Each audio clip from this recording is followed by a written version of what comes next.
Hey guys, tonight we're peeling back the shadows of history within the stone-cold walls of Richmond Palace, where candlelight flickers across ancient oak tables and the whispers of royal courtiers still echo in the corridors.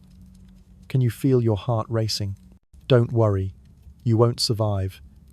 In the sense of staying awake, that is, not anything more dramatic. So, before you get comfortable, take a moment to like the video and subscribe, but only if you genuinely enjoy what I do here. Then drop a comment below telling me where you're watching from and what your local time is right now, so I can see how many fellow night owls are joining in. Imagine this: the faint echo of footsteps on the marble floor, crimson velvet drapes swaying in a ghostly breeze, and in the darkness, an unsent letter lies in wait to reveal the destiny of one of history's greatest queens. Every word inked on that parchment drips with fear, betrayal, and the chilling taste of power, like the final gasp of an empire fading away. This scene is unfolding before your very eyes, and you are the witness. Sometimes truth sends more shivers down your spine than any scream in the dead of night. From a glorious ascent to the throne, to trembling footsteps haunted by the price of beauty, this tale is more than history. It's an emotional odyssey where power collides with mortality, and every choice teeters on the brink between life and death. Now, dim the lights, maybe turn on a fan for that soft background hum, and let's ease into tonight's journey together. Right after Queen Elizabeth I closed her eyes for the last time on the night of the 24th of March, 1603, you can imagine yourself standing in a room steeped in the scent of oakwood and dying candles, where finely carved wooden boxes quietly revealed an unsent letter. Your breath falters as you see the hurried handwriting, jagged characters as if carrying a dreadful secret. This shocking historical event, the sudden death of the Queen recorded in English chronicles, left the royal family stunned, and the people whispering with a chuckle, "Surely she just received her final spam mail. You would not survive it." Before sleeping, I mean. As you touch the letter, the thin parchment slips across your fingers like sheepskin, and you feel the traces of fine white powder, evidence of the lead and mercury makeup once layered on her forehead. Hard to believe, but it is true. Elizabeth once used Venetian ceruse to keep her face porcelain white, even though the lead could damage her nervous system. You smirk at the irony. In the age of smartphones, at least you don't have to paint your lips with mercury for the perfect selfie, right? The ink strokes on the letter reveal a final testament never made public. "Believe that when I am gone, this throne does not only belong to the nation, but also carries burdens of injustice yet to be revealed." You shiver. This is little-known information. She kept for herself not a selfie stick, but a secret stick capable of terrifying thousands. Amid the silence, you hear the ticking of a clock on the stone wall, the whispers of royalty echoing like a soundtrack, gentle yet haunting. Historians still debate why Elizabeth refused to announce her successor, for if this letter revealed the name, it could have changed the Tudor line. But was that truly her testament, or just her last move to cling to power in the shadows? You close your eyes for a moment, picturing the Queen standing beneath flickering candles, lips cracked from mercury use, forcing a weary smile.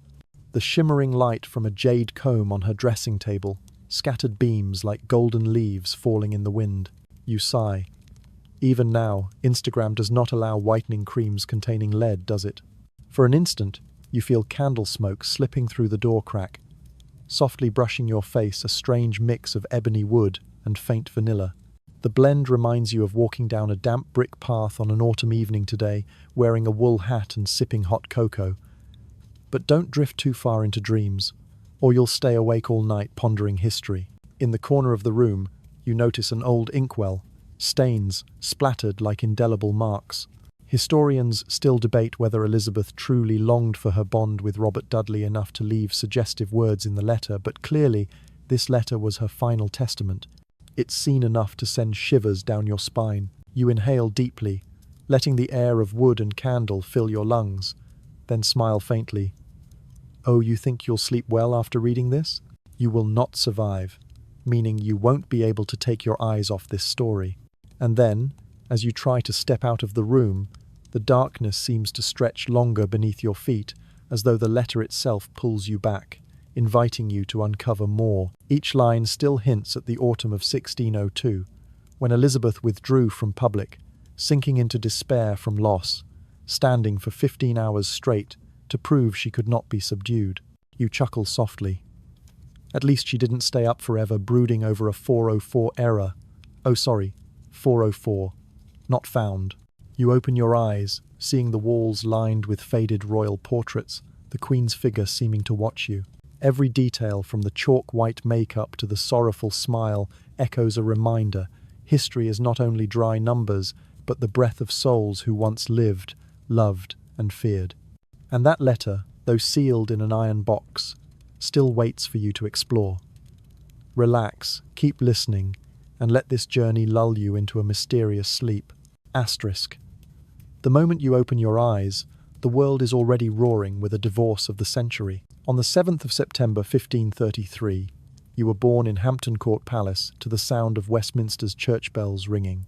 This official historical event, Henry VIII solemnly declaring his marriage to Catherine of Aragon, invalid in order to wed Anne Boleyn, ignited the English Reformation, severing the Church of England from the Vatican like an earthquake rippling across Europe. You, the newborn princess, instantly became the apple on the billiards table of politics, where pro- and anti-Reformation factions plotted. At that moment, you were still red and fragile, but already held the fate of a dynasty in your hands. Few know that your baptism was performed 3 times in 3 different churches, a strange ritual reserved only for those considered untouchable. In those ceremonies, incense burned thick, bells tolled like ancient breaths, while you were cloaked in a pure white garment, foreshadowing a life tied to power and ceremony. You lived in an atmosphere taut as a harp string with hidden plots. Statesmen whispered of eliminating opposition, guards muttered prayers for the kingdom's safety, and you rested in the cradle. Only hearing your own heartbeat, you can already guess you would not survive, meaning not survive accusations of being no male heir. Lucky for you, you were not a boy. Historians still debate whether Henry VIII truly loved you, or merely saw you as a political pawn. They analyse countless documents, argue over every punctuation in royal letters, yet no one can be certain of the true feelings of that powerful father. Some say he cherished you as a treasure, others that he coldly calculated to preserve the Tudor throne. You grew up amid the sound of piano melodies and the faint fragrance of candles wafting along velvet drapes. You learned Latin before English, forced to sit still in solemn lessons with Master X, who composed a poem glorifying the Tudor dynasty you had to memorize. Behind you, murals depicted Henry brandishing a sword, as if to remind you always to be ready for the battles of power. Alongside courtly rhythms, you still heard strange tales. Some whispered that Anne Boleyn once possessed a magical mirror, cracked in the shape of a heart, used to predict the future. They said the mirror revealed the heir's secret. Chilling, isn't it? But was it true, or just a bloody rumor shared in midnight whispers? Historians still debate the mirror, some calling it witchcraft, others insisting it was merely an ordinary mirror chipped by years of moving. Now you sit there, in faint light, feeling the warmth of the sheepskin blanket laid at your feet. You realize you live in a grand opera, where every step, every word, even every breath, could become dreadful gossip for rivals. Though only a child, you learn to observe. Your eyes sharper than any royal observer, to understand that power shows no mercy. And now, as night falls, you close your eyes, hearing distant bells tolling from the tower, dreaming of a day you will step into the light with the title of Queen. But before then, you must learn to live amidst chaos, to taste oak wood, burnt wax, and the peculiar scent of a funeral shroud, a little-known memory that will follow you forever. Breathe softly, let your soul settle, for the long journey ahead is full of thorns and mysteries. Asterisk. You stand by an ebony window, eyes fixed on the distant horizon, where dawn rises over the moat of the Tower of London. On the 19th of May, 1536, you were not yet 3 years old, but the memory of drums thundering and cold swords flashing was etched deep into your mind. Queen Anne Boleyn, your mother, condemned of treason and adultery, an official historical event that shook the Tudor dynasty. Your heart pounded as you overheard servants murmur, "Not many in this world can say their father ordered their mother's execution." Aye, in the heavy air of the execution, you heard the wind whistling through the iron gates, whispering, "You will not survive." meaning you could not bear the scene, not that any greater disaster awaited. Lucky for you, TikTok did not exist then, or else you would not have had time to duet that moment.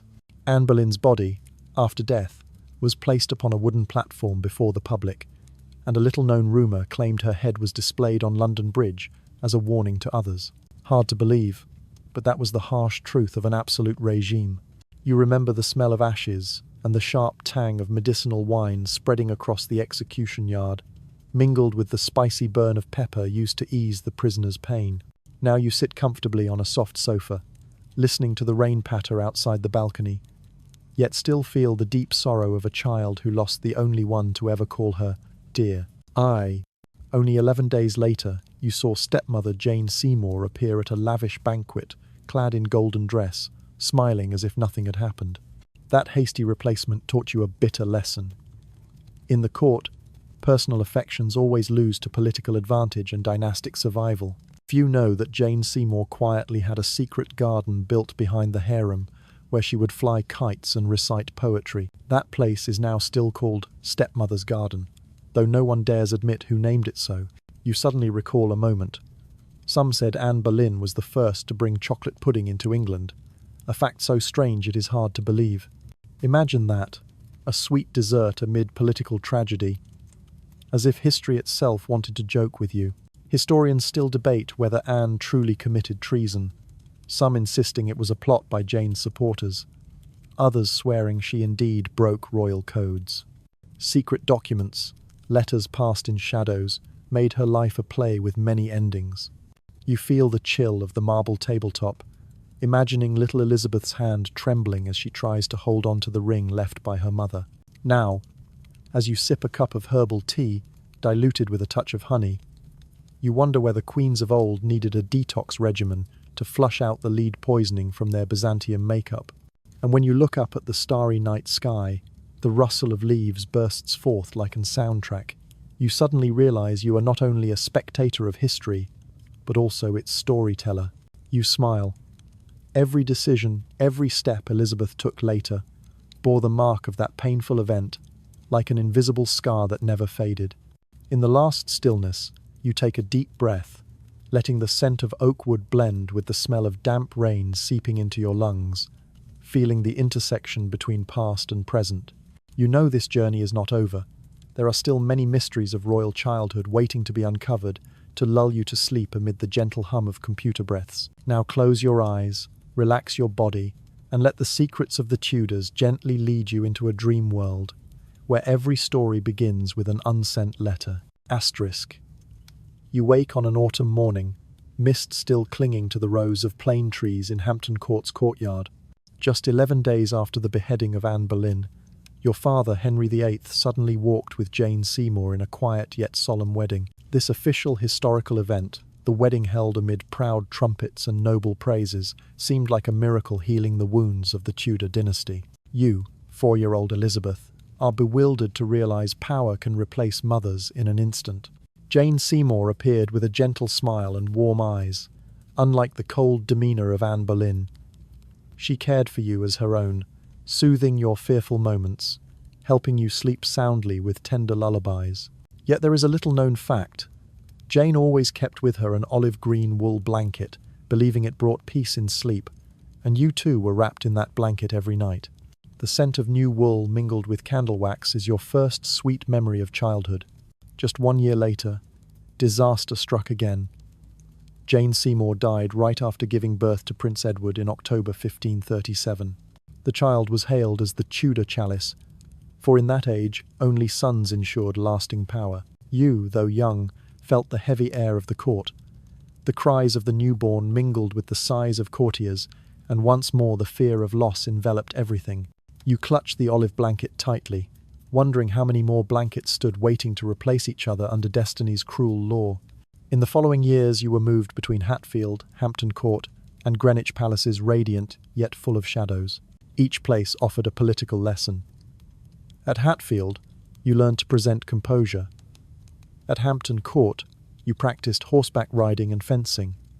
At Greenwich, you devoured books on medicine, theology, and the humanities.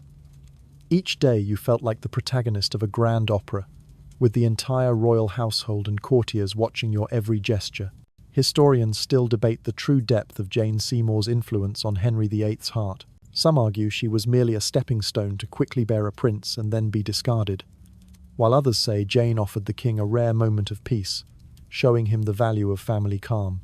The truth may lie between the two extremes, and forever no one will know whether Jane was truly Henry's last love or just a temporary plan. As you sit by Greenwich's window overlooking the quiet Thames, you breathe in the damp scent of morning mist and the sweet taste of gingerbread served at tea. Once you asked courtiers whether gingerbread really eased worry, and they chuckled. At least it doesn't contain lead or mercury like the white powder of the future queen. Don't worry, you don't yet have to smear lead on your face. Through upheavals, you increasingly understood the nature of power. It was not just the throne, but the invisible web of relationships, grudges, and sacrifice. The lavish garments, feasts of salmon and honeyed wine, slowly became the stage where you learned the art of balance. When to smile, when to stay silent, when to cast tender eyes, when to look stern like a true queen. Sometimes you remembered the olive blanket, the dark red cushion, and the lyrical songs sung at the prince's birth. Now, grown a little older, you imagined yourself as a queen standing in candlelight, breathing gently yet firmly. But first, you must prove you have the strength to grasp Tudor destiny, a long journey requiring finesse, no less than producing a video with 1 million views. When night falls, you close your eyes, letting the ticking of the palace clock lull you to sleep, dreaming of the day you ascend the throne, not merely as the princess who lost her mother, but as the emblem of power and aspiration. And in that dream, whispers of the past, the olive blanket, the gingerbread scent, and the fading candles still gently embrace you, reminding you that history is not only past, but also a tender breath for sleepless nights. Asterisk. You step into Westminster Hall on the 17th of November, 1558, when crystal chandeliers glistened over the grand dais. This official historical event, the coronation of Queen Elizabeth I, not only marked the beginning of the Golden Age, but also revealed the immense invisible pressure. You had to both embody the dynasty's power and maintain the flawless image of an Instagram idol of today. The moment you placed the heavy golden crown upon your hair, did you feel your skin tremble? 16th century beauty ideals demanded skin smooth as jade, hair golden as ripe wheat, a symbol of status and power. You thought to yourself, thankfully no one has yet demanded a whitewashed filter for posting royal feasts. Before you could savor victory, bad news struck. In 1560, smallpox broke out in the palace, and you already over 30 were unlucky to be infected. Scars spread across your face and body, your hair nearly all gone, leaving your head bare. This threatened the Queen's brand seriously, like a company releasing a defective product. You looked into the mirror, smelled the pungent scent of herbal shampoo, and wondered if you should switch suppliers. No one knew that after smallpox, you secretly kept each fallen strand of hair in a blackwood box, believing it brought luck whenever you gazed upon them. That box is now called the Golden Hair Box. In palace archives, a little-known fact. Immediately, you turned to the makeup of the ghostly queen. Venetian ceruse, a mix of lead powder and vinegar, creating the effect of porcelain skin. You cautiously spread it on your cheeks, like applying a plaster mask. The cold of lead seeped into your pores, numbing each one. In the smartphone age, at least you could uninstall such a filter, but the palace allowed no escape. Historians still argue whether the lead powder and mercury-laden lipstick were the main causes of Elizabeth's declining health. Some say it's exaggerated, others insist accumulated toxins ultimately blackened her very life. You remember clearly the sensation each morning, your face sticky with white powder, the sour tang of vinegar, the faint metallic smell. You laughed at yourself. At least Instagram filters only make you look better, not help you poison your nervous system. Within the palace, the creak of wooden windows and the rustling Tudor garden leaves made an alike soundtrack, gentle yet haunting. You drifted into the feeling of stroking your cheek, tracing scars, the marks of the battle between body and illness. Sometimes you thought, if editing a video now, you'd just note, brightness plus 50%, reduce scars a bit. You learned to turn pressure into strength. With regal pride, you chose darker eyebrows to trick the audience's gaze, practiced slow bows to project majesty, every movement, every glance carefully calculated. You turned scars into style, bath oils into royal secrets, a PR strategy even today's influencers would admire. In exchanged letters among courtiers, some revealed Elizabeth wore green silk gloves to hide hand scars. Others spoke of a thin veil woven with golden threads, draped over her bald head to create the illusion of thick hair. Royal gossip spun fantastical tales about its origin, claiming it was gifted by the Queen of France, though in truth it was smuggled from Flanders. You sighed, recalling the political lessons Tudor masters taught. Power came not only from swords and thrones, but also from how you controlled your image. You imagined future audiences watching a live stream, commenting, "Beauty Queen level, Elizabeth I." Now as you sit before the antique dressing table, the screen before you projects a before-after image of yourself, dark scars turning into smooth crystal like skin. You smirk, press stop recording, but deep down you know the battle to preserve your image has only just begun. You take a deep breath, letting the faint scent of candle wax drift through the palace, and suddenly realize the pressure of beauty is not just a personal burden, but the engine of power running behind the court. As night falls, you relax your body, listening to the ticking clock from the tower, a sign that no matter how you paint your face, time still flows silently, carrying with it the secrets of lead and mercury of a queen who never aged. And you close your eyes, feeling the soft breath rustle like the final track, letting the shimmering candlelight guide you into a gentle sleep where every scar is healed and every secret soothed in dreams. Asterisk. You feel the chill on your cheek as the morning sun streams through the thin glass window, carrying with it the lingering scent of half-burned candles. In the year 1562, a wave of smallpox struck the palace. Elizabeth I tested positive and endured high fever, then bore dozens of scars left like the marks of a silent battle. This official historical event was carefully recorded. The palace enforced isolation rituals, days, long prayer ceremonies, and Tudor physicians used every herbal remedy to prevent infection. Your body is now like a piece of fabric embroidered with tangled red veins, scars crisscrossing your face and hands. You try lightly touching your cheek, feeling the roughness beneath your fingertips, a sensation similar to accidentally brushing against the silicone edge of a new Bluetooth headset. At least you didn't use a skin-smoothing filter, otherwise the scars would have been erased completely. Few know that after smallpox, Elizabeth had made a set of undergarments from thin linen, soaked in a mixture of egg yolk and beeswax. Rumor had it she believed the mixture would make the skin healthier. This healing undergarment is now preserved in the royal archives, a strange testament to the ancient faith in herbal cures. Every morning upon waking, you sigh at the sight of the scars imprinted on your cheeks, then quietly apply a Tudor mask, a mixture of lead powder and vinegar to cover blemishes on the entire face. The thick layer of lead, heavy as explosive foundation, makes you feel as if you are wearing an entire buttercream cake on your face. Today's foundation is never heavier than a few layers of toner. At least you don't have to fear lead poisoning before live stream. Not everyone knows that in a portrait of the year 1563, the court painter secretly hid behind the paint the shape of a thin veil covering Elizabeth's scars. That veil was later called the magic veil because it shifted light to create shadows, highlighting her blue eyes.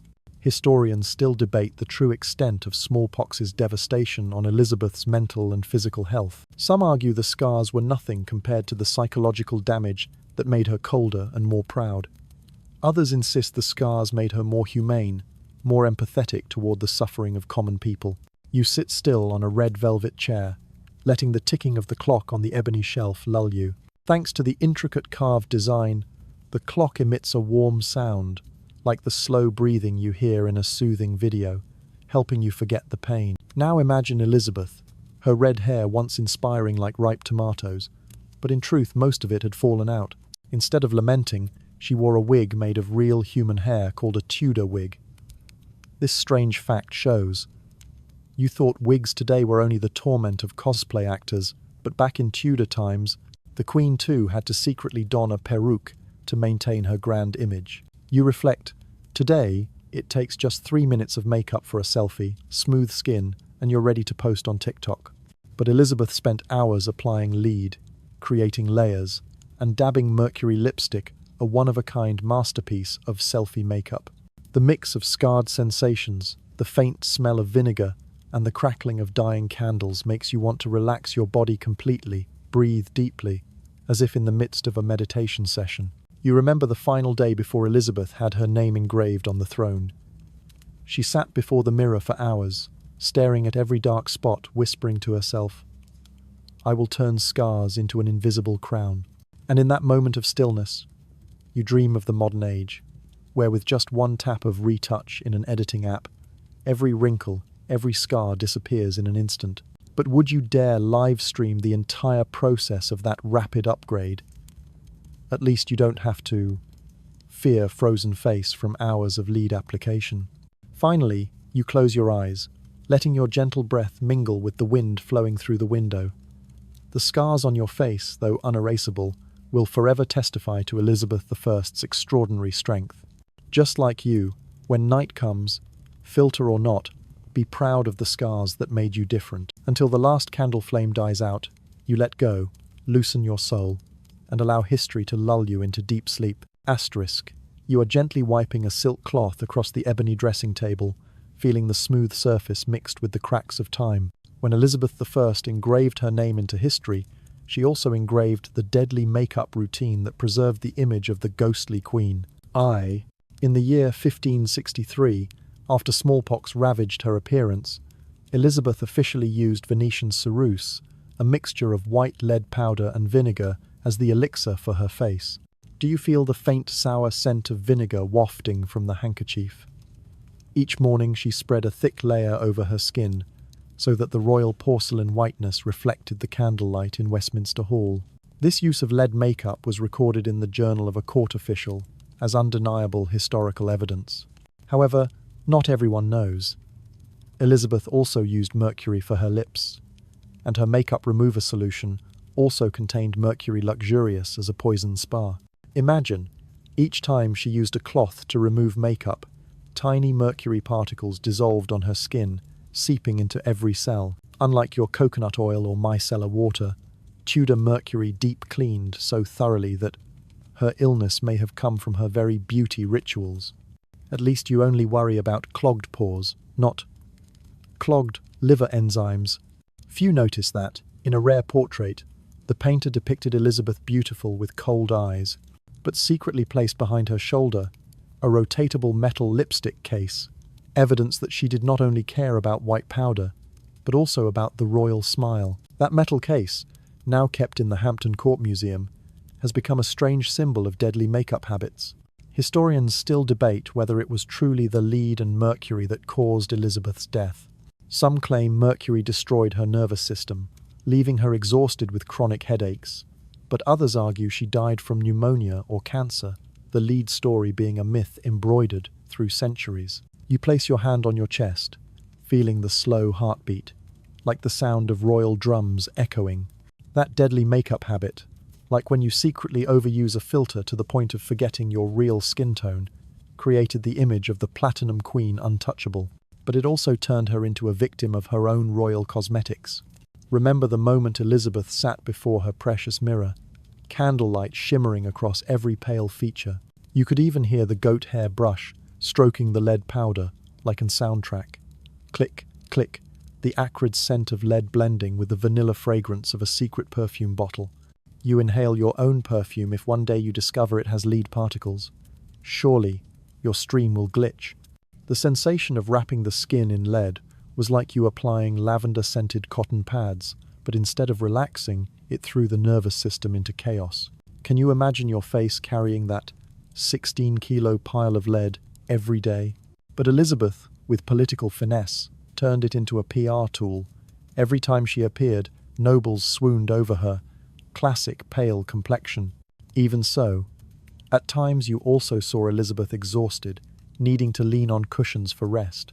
Servants secretly recalled that she once secretly drank herbal tea with honey and a few drops of lemon, hoping to detoxify the lead, though the effect was negligible. That tea is now called lead cleansing tea, a strange fact few know, mentioned in an old kitchen book archived at Greenwich.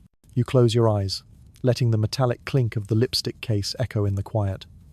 The lead powder marks on Elizabeth's skin, though they shone in royal banquets, silently eroded her health for decades.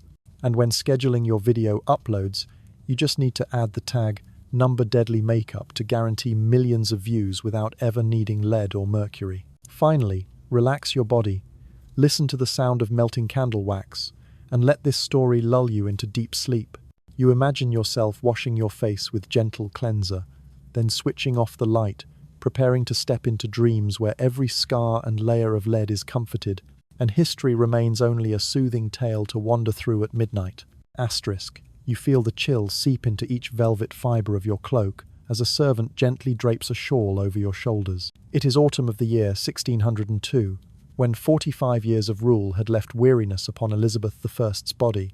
This official historical event, the prolonged decline of the Queen's health, was recorded in royal journals. She was only 3 feet across, yet had to force herself to appear before the court, struggling to hide the exhaustion in her eyes. You hear the rustle of yellow leaves falling past the oak-framed window, reminding you that time waits for no one. Each step is now heavier, and the damp scent of ebony wood reminds you of touching a rain-soaked phone, an intriguing sensation, but one that could slip from your hand at any moment. At least you don't have to fear out of battery during Tudor medical service. In the palace, few knew Elizabeth once kept a small wooden box containing letters from Catherine Carey, her niece and close friend. This strange detail shows Elizabeth grieved not only for lovers, but also for childhood companions. At times, you open the box, inhaling the scent of old paper and beeswax candle ash, like scrolling through memories on an Instagram feed, except hers were shaky, handwritten lines filled with sorrow. Amid her weakening days, Elizabeth received news that Robert Devereux, Earl of Essex, once her passionate lover, was convicted of treason and awaited execution. The scene of Essex imprisoned in the Tower of London, then marching toward the scaffold, is recorded in history as a tragic turning point. You clutch your chest, hearing your heartbeat pounding, wondering if heartbreak can wound more deeply than death itself. You recall Elizabeth's whispered belief. She thought, "If I lie down, I will never rise again." That pride turned her into a stone statue of 1,000 pounds, standing for 15 hours straight on the great hall floor, waiting for servants to place pillows around her legs, ready to catch her should she fall. Historians still debate the true reason Elizabeth refused to lie down. Some argue it was superstition, fearing the soul would depart if the body yielded to rest. Others say it was the delirium of the sick, clinging to the posture of standing to feel power remain. You quietly rest your hand on the carved wooden chair, feeling the ridges like ancient bark. The clicking of the mechanical dial awakens a sensation within you, a soft, gentle rhythm, like syncing with Elizabeth's slow breath as she struggled not to collapse. One quiet night, Elizabeth secretly wept beneath dim candlelight, leaning against a window, staring into the botanical gardens of Richmond, where old trees drooped their sorrowful leaves. Rumours few know claim she released crystal spheres into the air, believing they absorbed her sadness and refracted light into illusory rainbows. The scene was like a slow-motion TikTok video, but none were permitted to record, only Elizabeth, and the night bore witness. Imagine that moment, the surroundings so still you could hear insects chirping in the dark, while the scent of lavender drifted from the shadowed gardens into her chamber. The cool air made you want to pull up another blanket, yet reminded you that no matter how many wool cloaks or heaters you owned, the chill of soul-deep loneliness could not be banished. At least you don't have to live stream overnight to maintain view rate. But do you have the courage not to press sleep mode? Yet Elizabeth forbade herself rest. She feared if her body drifted into slumber, her honour and power would vanish like soap bubbles. That journey makes you understand that true strength lies not in the body, but in will. When you falter, you can still rise if determination remains intact. That is the lesson Elizabeth silently reminded you.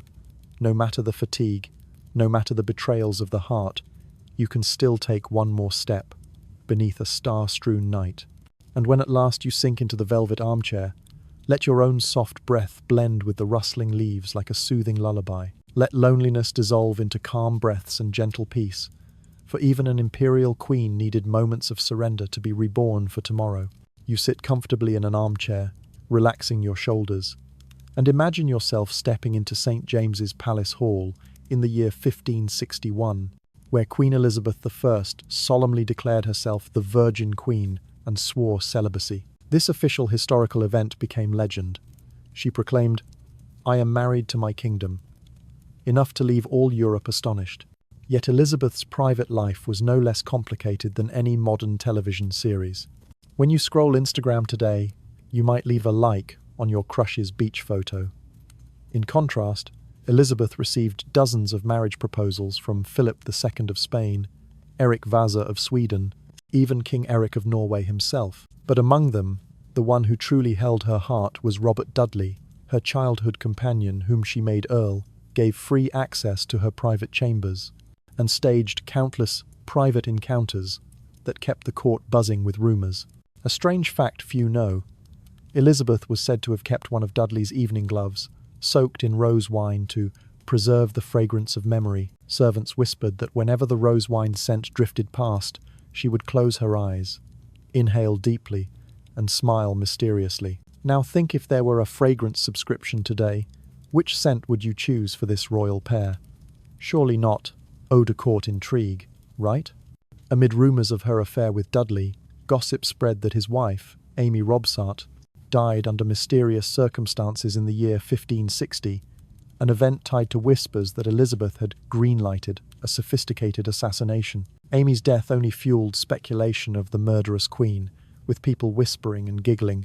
Would the English police investigate Dark Academia, Tudor edition? Historians still debate the true extent of the relationship between Elizabeth and Dudley. Some argue it was merely a powerful friendship, a way for her to control factions. Others insist they truly loved each other, but political necessity forced her to refuse. That debate is like the war between Team Titanic and Team Rose fans. It has no end. You suddenly recall the sensation of lightly brushing Elizabeth's thin veil as she stood on the balcony, gazing out at the lily garden, the breeze lifting her gleaming wig. In the calm air, she quietly thought, "If Tinder existed now, would I write, 'Swipe Robert'? At least you don't have to worry about matching with a treacherous king." There is a detail rarely told.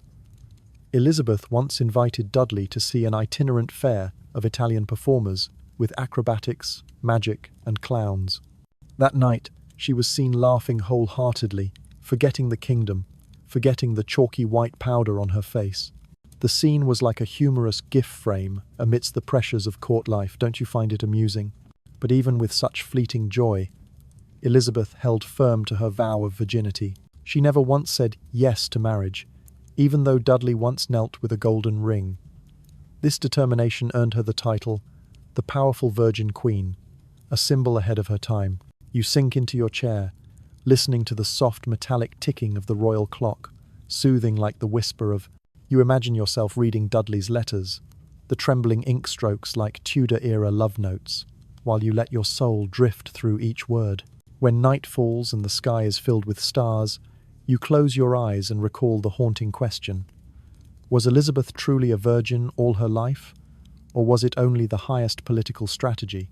To this day, scholars still argue over her virginity policy, partly propaganda, partly self-protection, amid endless games of power. And as you relax your body, letting your breath flow gently, allow the story of the Virgin Queen to lull you into sleep, where every debate sinks into silence, leaving only rustling leaves and a tender heartbeat.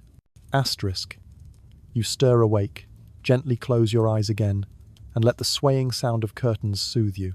In the year 1558, only months after the coronation, Robert Dudley, your childhood companion, became Earl of Leicester and was immediately granted access to your private chamber whenever he wished. This official historical event is clearly recorded. Elizabeth favoured Dudley so much she gave him the amber key that opened every palace door, no matter what the courtiers whispered. You imagine candlelight shimmering on his fiery red hair as he passed through the ebony doorframe, carrying the scent of sandalwood from his fine leather gloves. The relationship between you and Dudley was so public that common folk whispered and giggled. This is the early access version of a royal Netflix drama. A strange detail few know, rumour has it. Dudley gifted Elizabeth a small pocket watch, the first intricate device to appear in England, but it could not run for long because its mechanism was unfinished. She kept it on her dressing table as a keepsake, and whenever she heard the ticking, she smiled, recalling the promise, "We shall meet at midnight." At times you gently touch the portrait depicting Elizabeth and Dudley standing side by side, their eyes mysterious. In the painting, Dudley holds a history book, while Elizabeth adjusts the ribbon on his hat. No one knows the truth, but here is a detail few notice. The portrait was hidden in the Royal Library for nearly 200 years, only revealed in modern times when a museum worker brushed away the thick dust. Historians still argue whether this relationship truly crossed the line of friendship. One side says Elizabeth was too cautious, seeing Dudley only as a crucial ally in court, while others insist they truly loved each other, but the nobles prevented it so the throne would not be shaken. Now imagine yourself sitting before a mirror, floating in a delicate lace gown, hearing the click of a clasp as Dudley gently pushes the door latch. You feel your heartbeat slow, like the track you often play on your channel, every small sound becoming soothing. Dudley once sent you volumes of Italian poetry, one containing a line describing a smile as icy as the January moonlight, a phrase so strange that few know of it. He cleverly tucked an ivory bookmark inside for you to mark your favorite passages. You wistfully trace the carved lines of the bookmark, then smile. If only there were digital notebook bookmarks, at least I wouldn't fear a broken romance. The life between you and Dudley was sometimes as lively as a fair, sometimes as quiet as an evening cathedral. Servants said, Elizabeth once tossed a peacock feather fan into the middle of the room, leaving Dudley to search for it, as a small jest to ease boredom during long nights of political discourse. You feel the warmth of the fan when Dudley finally raised it with effort, smiling shyly before you.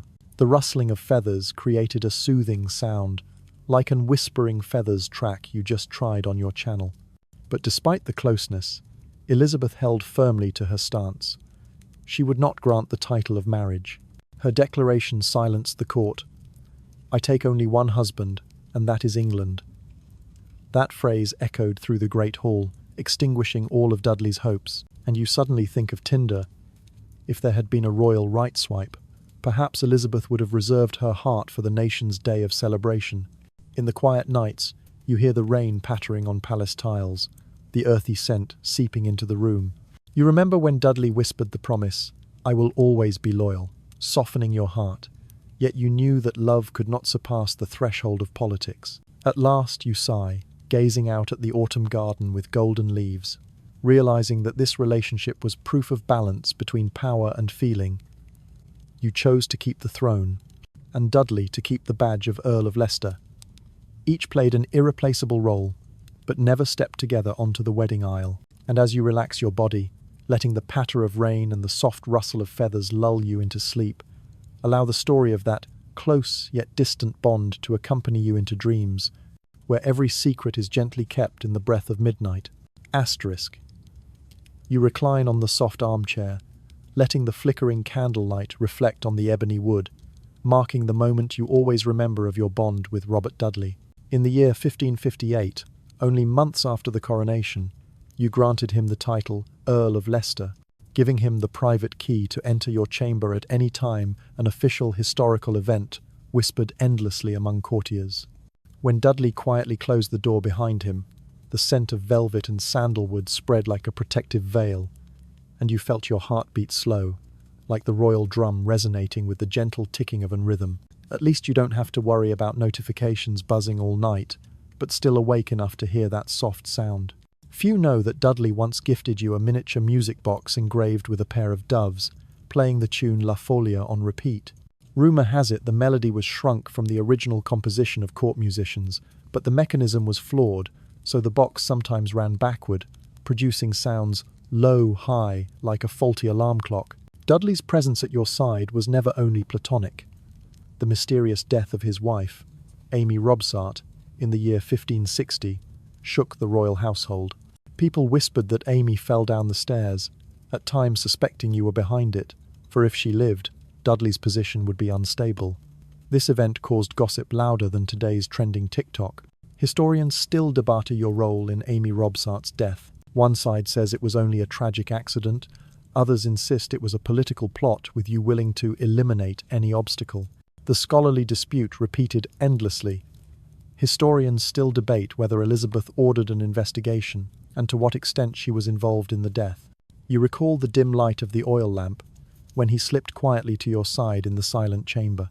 The sound of clasps and lace brushing your shoulder, the soft breath together like a private soundtrack. If there were a low power mode, like on smartphones, you would have switched it on to save emotional energy.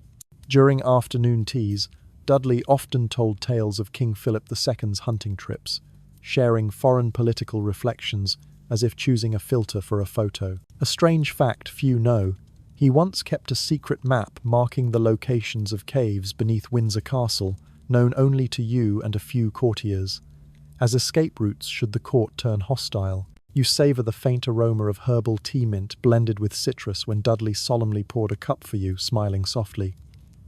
The court may stir with noise, but we still have our quiet moments.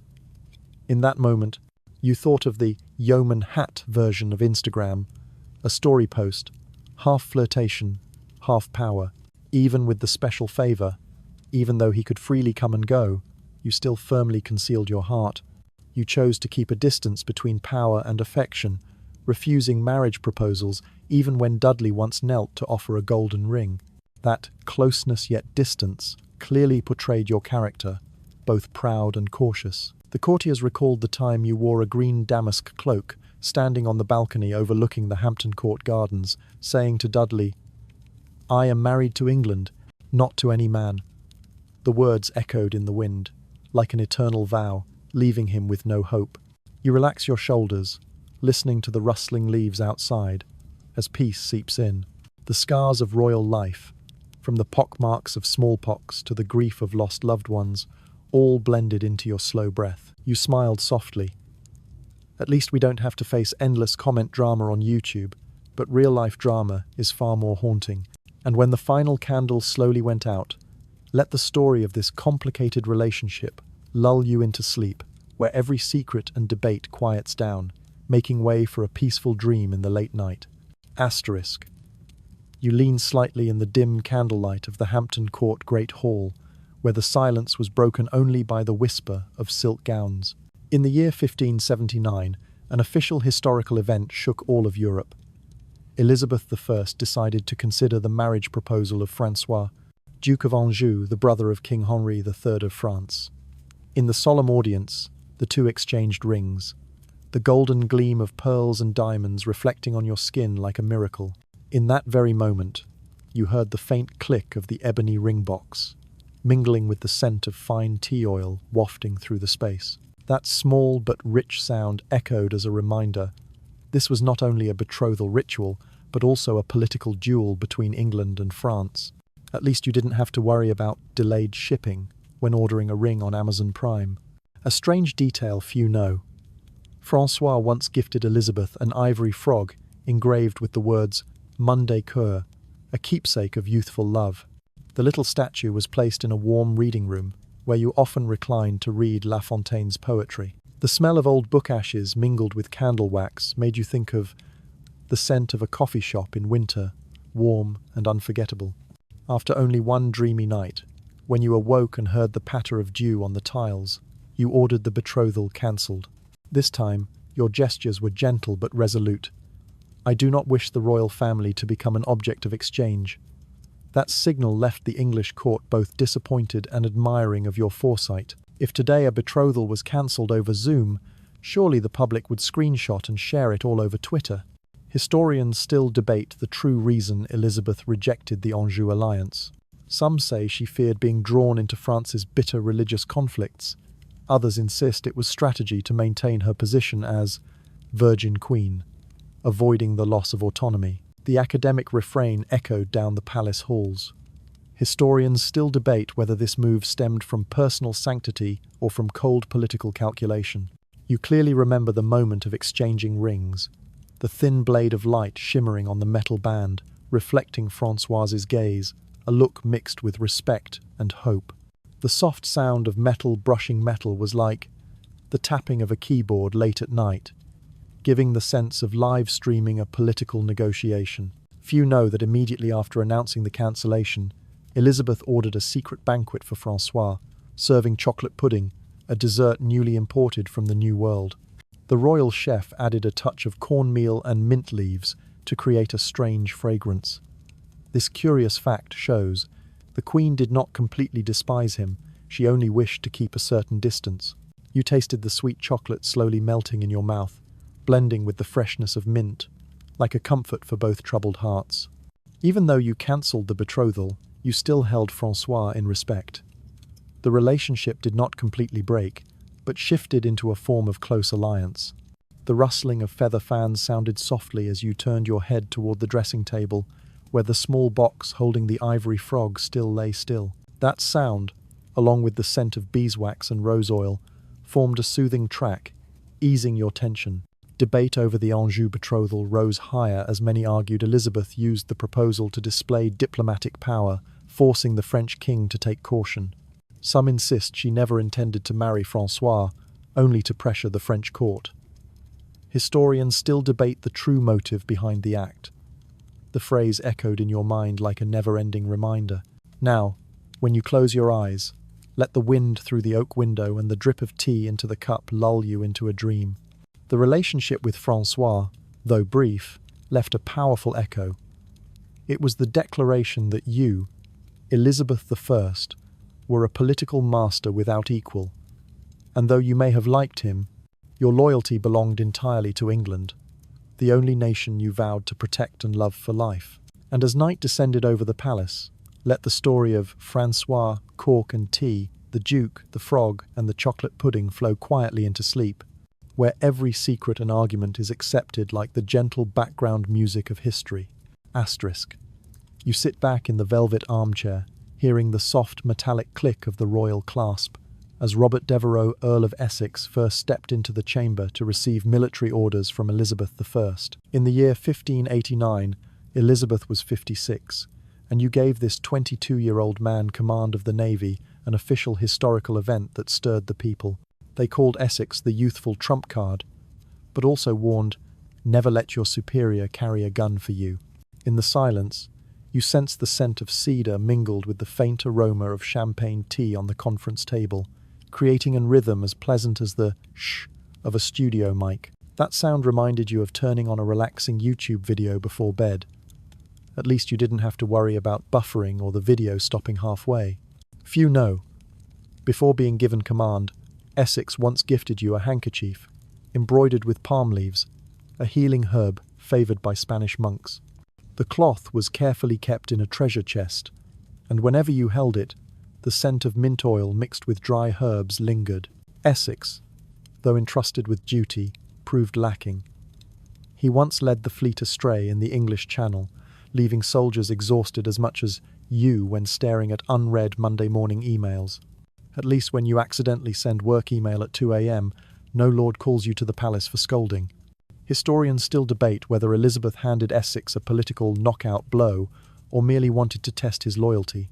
The refrain, historians still debate whether Elizabeth truly trusted Essex or only used him as a strategic pawn, echoed through the palace library whenever history books were opened. During military drills at Whitehall, you quietly observed Essex clad in gleaming armour, the smell of oil and tanned leather mingling in the air. The clatter of armoured hooves against the stone floor brought a chilling delight, like sliding your fingers across virtual piano keys in a video. A curious detail few know. Essex secretly kept a royal garden butterfly in a glass cage, believing it symbolised hope and rebirth. He released it into your chamber one moonlit night, the fluttering wings clicking against the window pane, sparkling like stars on a phone screen. The bond between you and Essex was both comfort and danger. Elizabeth often sat by the harpsichord, laying her hands on the keys, gazing toward Essex as emotions surged. You sensed the loneliness in his eyes, but you also knew that if you gave him your heart fully, the throne might tremble. In a rare letter, Essex wrote that he would protect you like alloyed steel, a phrase that made you smile, thinking of two-factor authentication on an email account. Yet he was never officially crowned king or your husband, for Elizabeth firmly kept the boundary between love and politics, a decision that commanded both respect and fear across Europe. When night fell, you relaxed your shoulders, letting your breath blend with the patter of rain on the roof. Let the story of the young Earl and the difficult command lull you into sleep, where every historical debate and royal mystery fades, leaving only peaceful dreams beneath a starry sky. Asterisk. You relax your shoulders as the creaking of the wooden floor beneath the guard's feet reaches your ears, like a soundtrack awakening a sense of calm. In the spring of 1599, you entrusted Robert Devereux, Earl of Essex, with a historic official campaign in Ireland, commanding 16,000 English troops to suppress rebellion. Painfully, he suffered repeated failures, from the Battle of Kinsale to sudden ambushes by the rebels, and in the end was forced to sign a humiliating treaty that shook the honour of the crown. In the stillness, you sensed the smell of freshly cut grass from the Munster fields mingled with the chill of sea winds. The scattered sound of dewdrops falling on leaves reminded you of placing a cup of tea on a wooden tray, hearing a faint thud if you were careless. At least when you drop your almond milk latte, you only lose a few dollars, not royal honour, a strange detail few know. During that campaign, Essex once sent you a love letter hidden inside the belly of a smoked salmon. He believed that through layers of salt and smoke, the peculiar scent would conceal the secret. The servants whispered to you about the strong aroma of salmon mingled with white pepper, creating a sensation both strange and familiar, like when you first tried sashimi. However, Essex did not fail solely because of strategy. He was forced to make peace with the rebels because the crown lacked reinforcements. Historians still debate whether Essex failed due to his own ability or because of errors in logistical coordination. The refrain, "Historians still debate," echoed like an open question, drawing you into thought amid the rustling of leaves.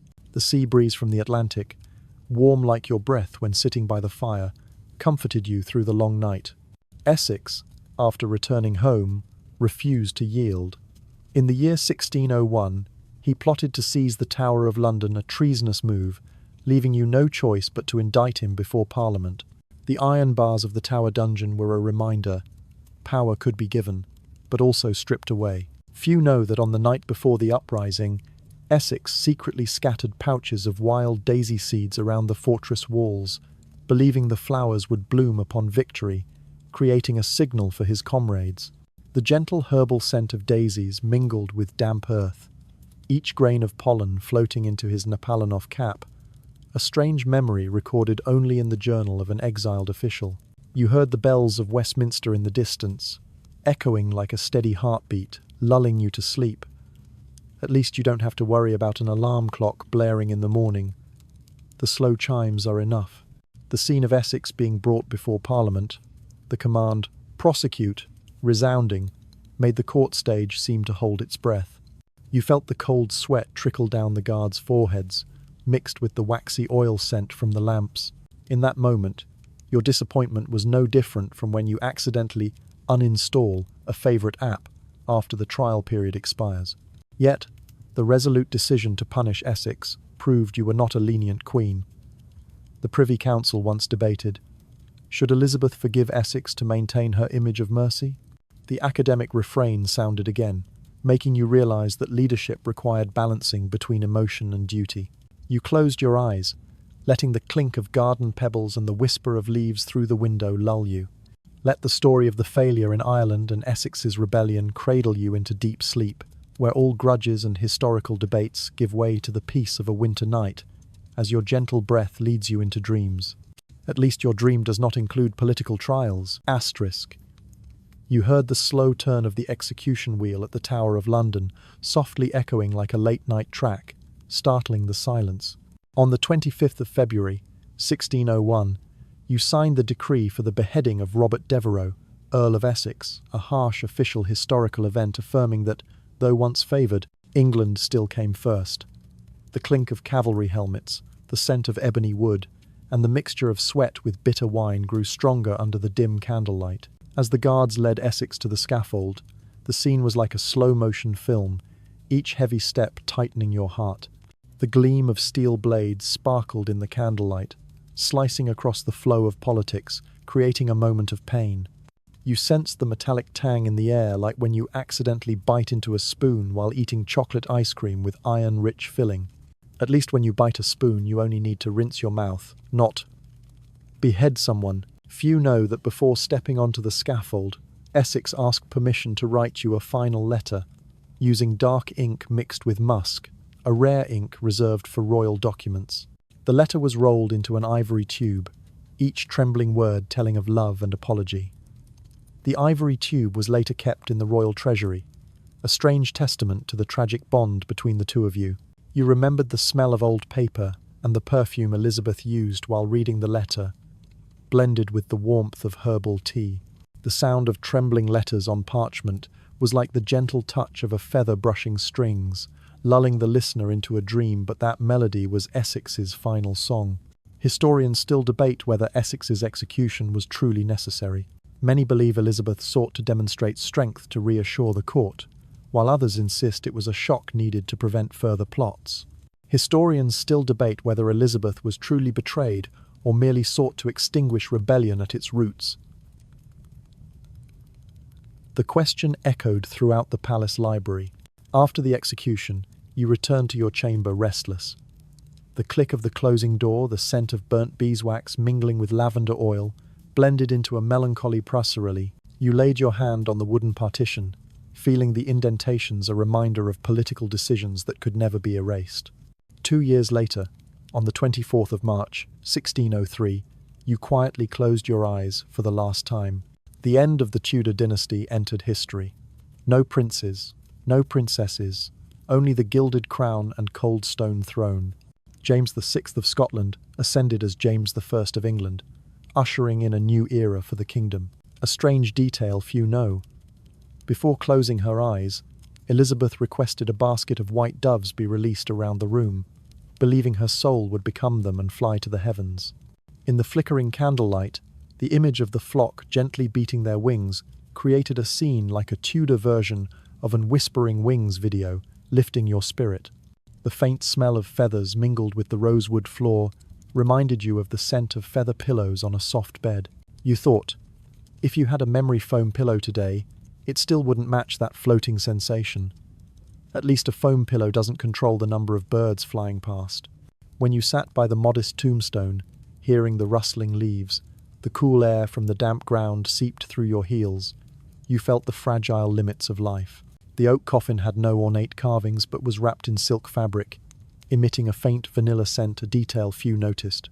Fresh vanilla blended with burnt wood, mingling sweetness and harshness. The Tudor dynasty ended, but Elizabeth's legacy remained. Culture, art, a powerful navy, and countless mysterious stories, legends woven of truth and myth. You walked into the garden, where the sound of streams trickled like the quiet breathing of the universe. The scent of fresh grass mingled with damp night dew, lulling you into dreams. The story of Essex's execution and the end of the Tudor dynasty was not just dry history, but the natural of the past. Breaths, sounds, scents, and sensations interwoven to help you relax. Let those details gently guide you into sleep, where every dynasty and feud rests quietly in the dark. Asterisk. You sat in the hushed chamber of Richmond Palace, listening to the soft rustle of silk curtains as the night wind passed through the window. That was the breath of the golden age you had just passed. 45 years of Elizabeth I's reign, when English culture flourished at its peak, like Shakespeare's sonnets resounding on the stage of the Globe, and the Royal Navy blazing in victory over the Spanish Armada in 1588, an official historical event that shook all of Europe. That triumph on the ocean not only protected the crown, but also elevated English into a global language. You could feel the salty tang of the English Channel, mixed with the smell of wind-borne engine oils, as though you yourself stood on the deck of the Victory, hearing waves crash beside your ears. At least you don't have to worry about seasickness while live streaming the royal broadcast. Few know, Elizabeth once kept a giant seashell picked from the coast of Cornwall, believing it allowed her to hear the call of the sea whenever she faced hardship. That shell is now stored in the Royal Museum, radiating the scent of fine sand and cool seawater, like a strange gift from the sea god to the immortal queen. In the now empty chamber, You gently unfolded the final letter found among Elizabeth's belongings. The smell of old paper blended with herbs and white lead powder rose faintly, like opening a packet of pure cocoa. The soft rustle of parchment echoed like the slow rhythm of an track, inviting you to listen. What secret was hidden in each trembling line of ink? Historians still debate the exact content of the final letter. Some believe it was a testament naming a successor, revealing a hidden Tudor heir. Others think it spoke of a dreadful secret about the white elixir, the lead and mercury cosmetics that had silently destroyed her body for decades. The refrain, "Historians still debate whether the letter revealed a successor or was the final indictment of poisonous makeup," echoed through the palace archives, filled with unanswered mysteries. You place your hand on the edge of the oak table, the grain slightly rough like the pockmarked skin of Elizabeth from smallpox, making you think of when you gently stroke your own face through a magical filter on your phone, but filters cannot erase the past. You sigh. No matter how many smoothing effects exist, history still engraves every scar and undeniable secret. Next, the scent of wax ink mingled with the woody fragrance of spent candles spreads through the space, letting you feel the warmth of the oil lamp. The crackling sound of the flame lights up the stone walls around you, like the final breath of an era. You close your eyes, hearing the smoke drift softly, carrying on a gentle melody, lulling you into a trance without harshness. When Elizabeth died in 1603, she left no direct heir, and the Tudor dynasty came to a close. James VI of Scotland ascended the English throne as James I, ushering in the Stuart era, a major shift in the current of history. Can you sense the fresh wind, named Stuart, blowing in from the north? The scent of damp snow mixed with nutmeg wood, wafting from the spice bundles carried by the royal entourage. A detail few know. Elizabeth once secretly left behind a small archive containing unpublished drafts of Shakespeare, believed to be her way of protecting cultural heritage from waves of change. Those pages were later moved to the Royal Parliamentary Library, forming the foundation of the British Library, a priceless treasure for future generations. You relax your shoulders, letting the clink of the ebony window frame blend with the sound of leaves in the corridor, a soothing feeling like listening to gentle breathing in a video. You drowsily think, if there were now a Spotify playlist called Golden Age Chill Out, you would probably add a track by Cesare Cremonini and a cover of La Folia to set the mood for the moonlit night. But then the great question remains unanswered. What secret in the final letter shocked her advisors most? Was it a belated apology for past sacrifices, or a prophecy of a turbulent future? You smile faintly, realizing that finding the answer is less important than the journey of listening and feeling. Finally, you close your eyes, letting your soul sink into slow breaths, as the scent of beeswax and burning ink intermingles in the space, guiding you into sleep. Let the golden age and that mysterious letter lull you into dreams, where every dynasty and secret rests peacefully beneath the midnight stars.